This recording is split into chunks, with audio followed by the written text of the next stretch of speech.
मिर्ची roast and reaction blogs में फिर से एक बार आप लोगों का वेलकम है। कैसे हैं आप सब? उम्मीद करती हूँ कि आप सब अच्छे होंगे, स्वस्थ होंगे और मस्त होंगे। आज मैं बात करने वाली हूँ सुनीता और मनीष के ऊपर। मेरा सवाल डायरेक्ट मजनू मियाँ से है। मजनू मियाँ, क्या हुआ? बहुत तो औकात दिखा रहे थे कि भाई मेरे संस्कार बहुत अच्छे हैं, मैं बहुत ही उच्च ख़ानदान से बिलोंग करता हूँ और मैं तुम्हारे से औकात में बहुत कहीं ज़्यादा अच्छा हूँ। विजय भैया को तो बहुत धमकियाँ दे रहे थे। फिर क्या हो गया कि ससुराल में आपको किसी ने पूछा तक नहीं, ससुराल में आपको किसी ने खाने तक को नहीं दिया। ऐसा आप कह रहे हैं, हम नहीं, क्योंकि हमने तो देखा कि बाकायदा आप जैसे वहाँ पहुँचे सुनीता को लेने तो आपको बैठने के लिए बोला गया, आपको नाश्ते का डब्बा भी पकड़ाया गया और खाना खाने के लिए भी बोला गया। लेकिन आप तो अलग ही अपने पता नहीं कौन सी ज़मींदारी के अकड़ में एकदम तने हुए हैं कि नहीं भाई, मैं नहीं बैठूँगा, मैं नहीं करूँगा नाश्ता, अभी मैं खाना खा कर के आया हूँ। खाना कौन नहीं खाता है जी? खाना सब लोग अपने अपने घर में खाते हैं। फिर भी अगर कहीं कोई जाए और उसको खाने के लिए पूछा जाता है तो वो इंसान अगले इंसान का मान रखने के लिए थोड़ा सा मुंह में डाल लेता है, ना कि आपके जैसा अकड़ दिखाता है। चलिए, अकड़ तो आप में शुरू से ही है, वो तो हम लोगों ने देख ही लिया है। तो अब आप और क्या हम लोगों को बताएंगे और क्या समझाएंगे? और एक चीज़, मैंने इनका एक शॉर्ट वीडियो देखा था जिसमें सुनीता कुआं के पास खड़ी होकर के अपने फेस को वॉश कर रही थी। वहाँ पे मैंने नोटिस किया कि इस ज़मींदार बबुआ के घर में एक ढंग का मग तक नहीं है जिससे कि वो नहा धो सके या अपने मुंह को धो सके। वो मग के जगह पे रंग का डब्बा, पेंट का डब्बा मैंने देखा, पेंट के डब्बे को यूज़ करते हैं। क्यों जी ज़मींदार बबुआ जी, आप तो कहाँ बहुत ऊंचे घराने से हैं, आपके पास बहुत कुछ है, एक ढंग का सामान नहीं है घर में और डींगे मारेंगे ऐसी कि लगता है कि पता नहीं कौन से राजशाही ठाट बाट वाले ख़ानदान से आप निकल कर के आए हैं। आपके मुंह से ये सब ना अब आप अपना खुद ही मजाक बना रहे हैं, शोभा नहीं दे रही आपको। आपके मुंह से ये सब बातें ना शोभा नहीं दे रही हैं। अपना मजाक खुद आप सोशल मीडिया में बना रहे हैं। सुन लीजिए, एक तो आपके बोलने का, बातचीत करने का ढंग तौर तरीका अजीब सा औरतों जैसा है। सुनीता क्या कर रही हो? सुनीता खाना खा ली? सुनीता पढ़ रही हो? गजब है हाल आपका भी।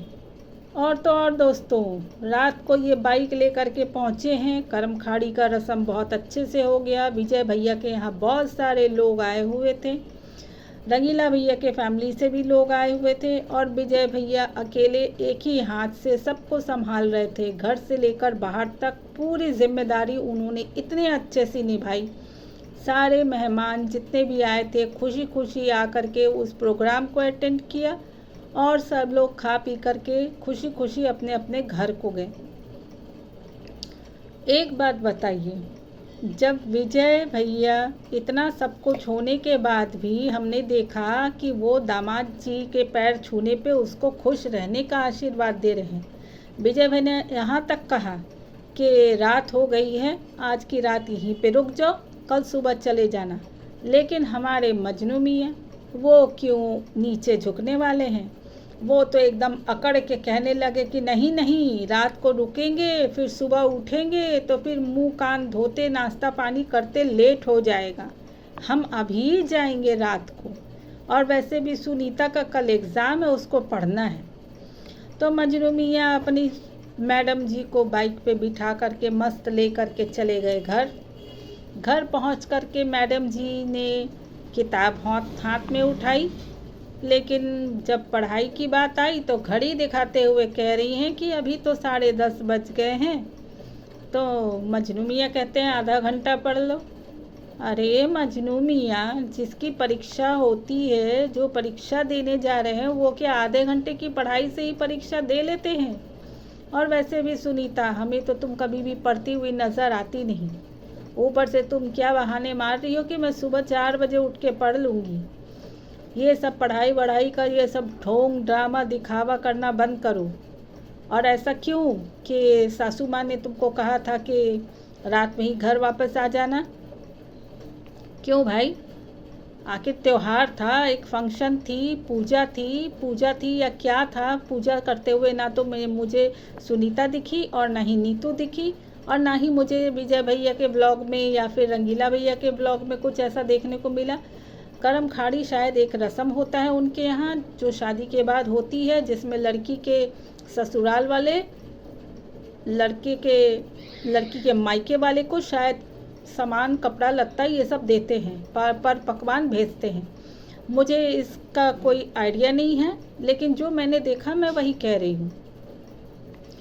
और तो और ये मस्त एकदम खा पी करके टंच हो करके हस्बैंड के साथ चली जाती हैं घर, जा कर के वहाँ पे चैप्टर ख़त्म।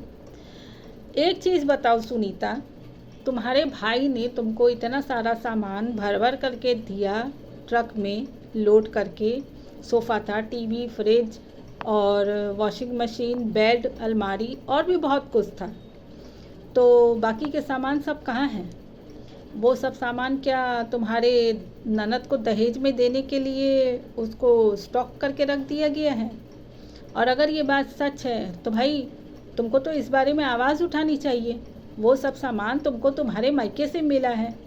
और ऐसा भी क्या कि ज़मींदार बाबू के घर में पैसों की इतनी तंगी है कि बहू के मायके से आए हुए सामान को बहन के दहेज में देना है? क्यों जी ज़मींदार बाबू, हैसियत नहीं है? अरे शर्म करो शर्म। इस उम्र में तुम्हारे माँ बाप काम कर रहे हैं, मेहनत कर रहे हैं, 2 पैसा आय रोजगार कर रहे हैं और तुम आराम से उनके कंधे पे बैठ कर के चबा चबा के खा रहे हो। जिस उम्र में उनको आराम करना चाहिए उस उम्र में वो काम कर रहे हैं, मेहनत कर रहे हैं, और तुम जवान जहान हो कर के बस कैमरा लेकर के दिन रात तुम छल्लू बने अपनी औरत के पीछे पीछे घूमते रहते हो। और तो और नाना जी के सामने बैठ गए मैडम जी को नेल पॉलिश लगाने। अरे सारी शर्म हया सब बेच खाई है इसने, सारा लाज शर्म हया बेच खाया है इस मजनू ने। शर्म करो शर्म। ठीक है, लव मैरिज है, इसका मतलब ये नहीं कि खुलेआम सोशल मीडिया में आ करके तुम ये सब गंदगी करते रहो। ठीक है, तो चलिए फ्रेंड्स, मैं अपना वीडियो यहीं पे एंड करती हूँ। अगर मेरा वीडियो आप लोगों को अच्छा लगा हो तो प्लीज़ एक लाइक करिएगा और एक कमेंट करिएगा, और मेरे चैनल पे अगर नए हैं तो मेरे चैनल को सब्सक्राइब करके बेल नोटिफिकेशन ऑन कर लीजिएगा।